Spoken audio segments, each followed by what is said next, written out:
Last week, New Hampshire became the 12th state to allow constitutional carry. Massachusetts liberals especially are in a huff, worried that New Hampshire is now a lawless, Wild West murderland, and many have threatened to take their family ski vacations elsewhere to safer states like Vermont and Maine. Please, nobody tell them. Let's just see how long it takes them to figure it out. An article about the story posted in the Boston Globe received dozens of misinformed comments about the bill legalizing guns for the mentally ill, criminals, and suggesting that owning guns will now make New Hampshire residents cross over the state line, speed on the highway, and kill everyone in traffic because of road rage.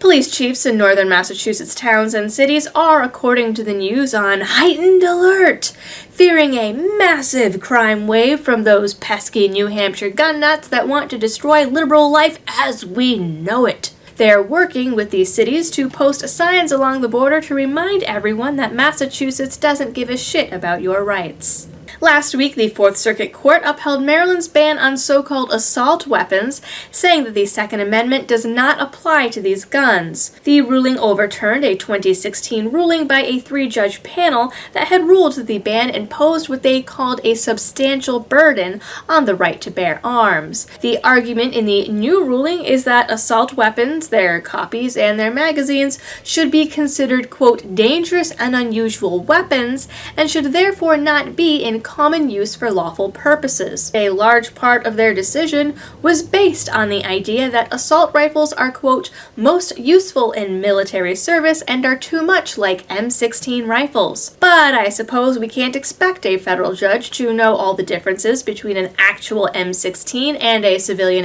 AR, even though that would probably fall into the scope of their legal responsibility.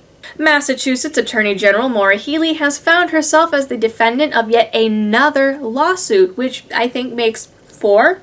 This time, the lawsuit is over the state's ban on tasers and stun guns that it enacted back in 1986.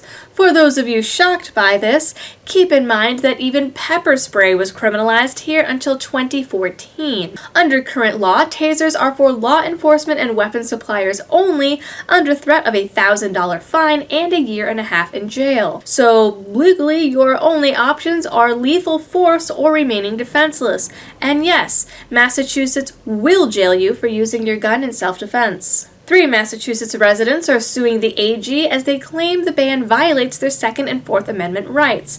Ironically, all 3 of them are looking to purchase tasers because they're looking for a self-defense option that isn't deadly force, which you would assume the state would be absolutely giddy about. Also in the category of things that just don't make sense, a writer for the Citrus County Chronicle claimed this week that there is no evidence whatsoever that criminals choose areas for mass shootings because they are gun-free zones. In fact, she claims there is no data at all to support the idea that mass shootings only occur in gun-free zones, and cites Mother Jones as her source. Meanwhile, the Crime Prevention Research Center has released a report challenging Obama's accusations that the U.S. is the only country that sees so many mass shootings. According to their new report, France suffered more casualties from mass public shootings in 2015 than the U.S. did during Obama's entire presidency. The number of people injured and killed in mass shootings in the U.S. from 2009 to 2017 numbered 527. In France, 2015 alone saw 532. And these numbers don't adjust for population. The U.S. has nearly 5 times the population of France, giving them a per capita rate of casualties almost 5 times higher than the United States. Finally, the politicians in anti-gun states like Massachusetts and California have gone too far. The ever-shrinking list of approved handguns in these 2 states has led to an abomination like no other: the bolt-action Glock. The bolt comes in a $149 package by Inlander, along with a 9-inch barrel extension. When attached to a California zero-shot magazine, the mod produces a bolt-action Glock, which would make it into a California-compliant gun. That is your firearm and Second Amendment news for the week. Please like, share, subscribe, and if you really like my work and want to be a part of my videos, you can help support me on Patreon. Until next week, stay safe and happy shooting.